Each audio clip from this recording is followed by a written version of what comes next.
اللي يشتغل في البلد دي يبقى مكافئته الإطاحة بيه. السلام عليكم ورحمة الله وبركاته حبايب عمرو الأهلاوي في كل مكان. زي ما متعودين قبل ما نبدأ حلقتنا ما تنسوش الشير واللايك والاشتراك في القناة عشان يوصلكوا جديد ودعما لأخوكوا عمرو الأهلاوي. فعلا اللي يشتغل في البلد دي يبقى مكافئته الإطاحة بيه. ايه يا عم عمرو الكلام ده؟ الدنيا متشقلبه وهايجه داخل نادي الزمالك النهارده بسبب قرار، انا بقوله قرار فاشل من وزير الشباب والرياضه الدكتور اشرف صبحي. وبسال زي كل الزملكاويه قبل القهويه، كل جمهور الكوره بيسال ليه سبب الإطاحة باللواء حسن موسى. الراجل ما كملش أسبوع وطلع اختلاسات وكوارث داخل نادي الزمالك بالأوراق والمستندات تدير المجلس اللي فات، وبدأ يحط إيده على السلبيات وبدأ يحط خطة لحل المشاكل. ما كملش أسبوع. طب مشي ليه؟ طب جبته ليه؟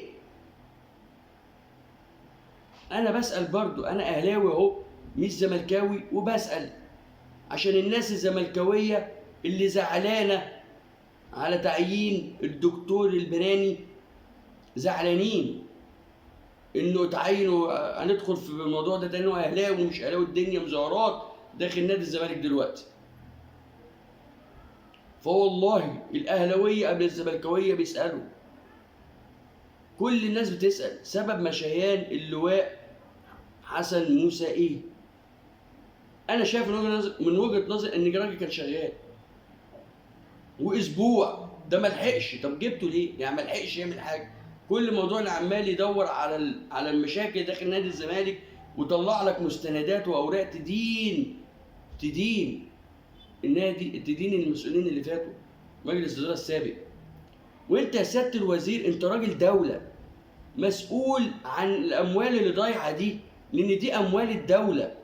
نادي الزمالك ملك الدولة زي الأهلي زي الإسماعيلي، كل الأندية الجماهيرية ملك الدولة، فلوسها ملك الدولة. فحضرتك مفروض تحافظ على أموال الدولة، أنت اللي تجري وراها، مش تدافع عن ناس بعينيها، تدافع على ناس معينة وتقف معاهم. فأنت حضرتك مفروض تحافظ على المال ده. اطلع قول ايه سبب مشيان الراجل، اطلع قول ايه سبب مشيان الراجل. الناس كلها عماله عقلها خلاص هيتجنن. فانت قول اطلع قول ان الراجل مش ليه. النهارده الاعلامي ابراهيم فايق طلع على صفحته واتكلم، الناس مش فاهمه حاجه. اطلع خاطب جمهور نادي الزمالك وخاطب الجمهور الكوره كله، قول الراجل ايه سبب مشيانه. النهارده طلع تصريح على صفحه اللواء حسن موسى وطلع بيان ان الراجل مش عارف سبب مشيانه ايه. الراجل بيقول انا اشتغلت بما يرضي الله واشتغلت عشان احقق واحل مشاكل نادي الزمالك اللي موجوده، وطلعت بالمستندات واوراق مشاكل كتيره جدا واختلاسات. فمش عارف ايه سبب مشياني لحد دلوقتي، مش عارف سبب مشياني. يعني حتى الراجل لما اتقال له مع السلامه بدون اي حاجه، سيب النادي النهارده وامشي، الراجل بيقول لك انا كنت بقعد 16 ساعه داخل نادي الزمالك. فانا من وجهه نظري ان الراجل كان شغال. اما بقى الناحيه الثانيه اللي الناس عامله مظاهرات على الدكتور البراني ان هو اهلاوي، وان الراجل ده جاي يهد نادي الزمالك، وان ان هم جايبينه يهد نادي الزمالك، يبيع فتوح ويبيع زيزو لصالح الاهلي، وان هيقسط غرامه الكهرباء، ويهبدي على السوشيال ميديا من الصبح بسبب الكلام ده. فانت حضرتك ليه سبت كل الكلام ده؟ ليه سبت الكلام ده يحصل؟ ورساله لجمهور نادي الزمالك، عشان بس غرام الكهرباء اللي انتوا ماسكين فيها، وان الراجل جاي عشان خاطر يقسط غرام الكهرباء. انا بحلف والله العظيم وكلام اتسال عنه، لو جه اي واحد زملكاوي ابا عن جد يمسك نادي الزمالك الفتره دي، هيبقى من قراراته حل المشاكل مع النادي الاهلي. حل المشاكل مع النادي الاهلي. اذا كان حل مشاكل مع قسط غرام الكهرباء او حل مشكله غرام الكهرباء، حلوها. فيا جماعه بكلمكم في النقطه ديت، بكلمكم في النقطه دي. فما تحطوش في دماغكم الراجل لسه ما دخلش نادي الزمالك ويقول حاجه. طلعتوه اهلاوي صميم، طلعتوه ان هو جاي عشان يخلص قسط كهرباء، غرام الكهرباء يقسطها، يبيع فتوح للزمالك وهو زيزو. انا بغض النظر عن اللواء حسن موسى اللي مشي، انا بضم صوت لصوتكم وعايز اعرف سبب مشيانه ايه، لان انا شايف ان هو شغال. الراجل شغال وكان شغال. بس بلاش بقى تحطوا الاهلي كل شويه طرف في اي موضوع يجي لكم، ان الاهلي عايز يدمركم. وزير الشباب والرياضه زملكاوي، يعني وزير الشباب والرياضه زملكاوي، معروف ان زملكاوي. اشمعنى ما اتكلمتوش على وزير الشباب والرياضه زملكاوي؟ او احنا كاهلاويه ما اتكلمناش ليه؟ ما لو في مشاكل بنطلع نقول انت عامل مشاكل، بس يعني ما همناش اللي انتوا عاملينه ده داخل نادي الزمالك والمظاهرات دي. ايه اللي طلع الموضوع ده دلوقتي؟ ومين اللي زق المظاهرات اللي داخل نادي الزمالك دي؟ اتمنى من حل المشكله، واتمنى يا جماعه ان احنا كاهلاويه قبل الزملكاويه، صدقوني احنا واقفين معاكم وفي حل مشكلتكم، وبرضه بنسال ليه اللواء حسن موسى مشي.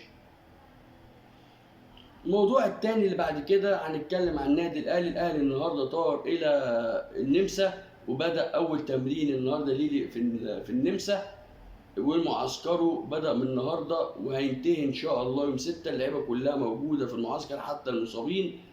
وربنا يشفي السوليه يا رب ويرجعه احسن من الاول. اضافه كبيره في نص الملعب وخبرته السنين اللي فاتت، اضافه كويسه نص الملعب. هيغيب من 3 اسابيع لشهر. ان شاء الله يرجع احسن من الاول. الاهلي هيرجع يوم 6 على القاهره، وهيتدرب، هيكمل تمريناته هنا وتدريباته هنا ليه مباراة السوبر افريقي في السعودية في مدينة الطائف يوم 15/9 الساعة 6 مساء. وده اللي هنتطرق له بقى على خطاب النادي الاهلي اللي بعته ليه لاتحاد الكورة بخصوص لعيبة الاهلي ان هي ما يعني يستغنوا عنها وما ياخدوهاش في المعسكر الاخير دوت، لان المباراتين تحصيل حاصل. والاتحاد رد على النادي الاهلي، قال الموضوع في ايد مستر فيكتوريا المدير الفني، وهو اللي هيدي رايه، لسه لحد دلوقتي ما اداش قراره.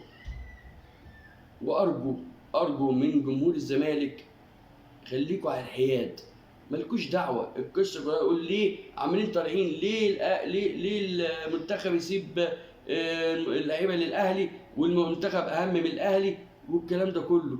ما تنسوش انتوا في دور ال 64 في دوري ابطال افريقيا الموسم اللي فات، كان المباراه هنا برضه تحصيل حاصل، كانوا كاسبين المباراه الاولانيه هناك في دور 64. دور ال 64 عشان بس تتذكروا.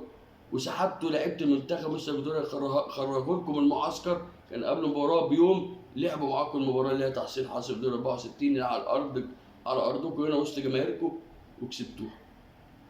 فما تنسوش، فيعني اتكلموا بما يرضي الله. وده برضو اللي هروح حته تانية وعلى تصريح العبقري الجابز رضا عبد العال، اضحوكة الاعلام المصري.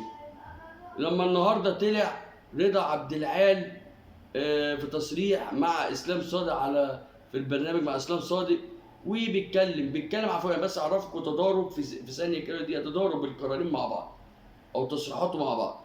الراجل بيقول لاسلام صادق، بيقول مستر فيكتوريا مش لازم يبعت للعيبه المحترفين زي محمد صلاح وتريزيجيه والناس دي، يسيبهم المباراتين تحصيل حاصل مش مهمين، فيسيب اللعيبه المحترفه ويعتمد على اللعيبه اللي هنا موجوده في مصر.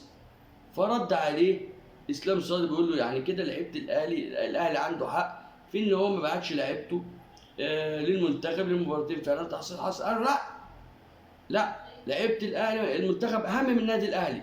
ما ينفعش يتسابوا، ما ينفعش يتسابوا. انا بس اوريكم التناقض في دقيقه، تناقض في دقيقه. ادي الاعلام بتاعنا، وادي رضا عبد العال اضحوكة الاعلام المصري. انت يا ابني اللي يسمعك انت تجيب له الضغط والسكر وامراض الدنيا كلها. انا ما اعرفش انت بتطلع في الاعلام ازاي، في احسن منك كتير يقدموا ماده اعلاميه رياضيه كويسه جدا، لكن انت ما بشوفش منك اي حاجه عدله. الموضوع الثالث والاخير اللي عندنا وهو موليكا جاي، سوزا جاي، سوزا راح، سوزا جه، موليكا النهارده خلص، لا لسه ما خلصش. طب ايه القصه؟ طلعنا قبل كده سوزا واتكلمنا وانا منهم واحد سوزا خلص والدنيا خلصت ومضى العقد والراجل جاي كمان يومين والاعلان الرسمي كمان يومين، وفي الاخر طلع فنكوش. انا بقول انا قلت كده فعلا، بس ده من داخل مصادر النادي الاهلي. فالقصه كلها برضو النهارده طلعنا وطلع اعلان، طلع قصدي انا اسف اخبار من الاذاعه التركيه ان موليكا مضى 4 سنوات، مضى 4 سنوات، مضى خلاص. بعديها تصريحات تانية طلع جاله عرض يوناني، وبعديها طلع ان من يومين بقى يومين الاستاذ مرتجي والمهندس مرتجي وحسام غالي و بسم الله الرحمن الرحيم نادر شوقي موجودين في تركيا بيخلصوا اللعيبه. طب الناس دي موجوده جوه القاهره لحد الان ما سافروش. فعايزين بقى نبطل يا جماعه هبد والكلام ده كله. قصه موليكا ان فعلا اتبعت عرض رسمي من النادي الاهلي من هنا بالعرض بالتليفونات، عرض رسمي النادي الاهلي للنادي التركي بال5 مليون دولار على قسطين. النادي التركي مصمم على الفلوس كاش مره واحده.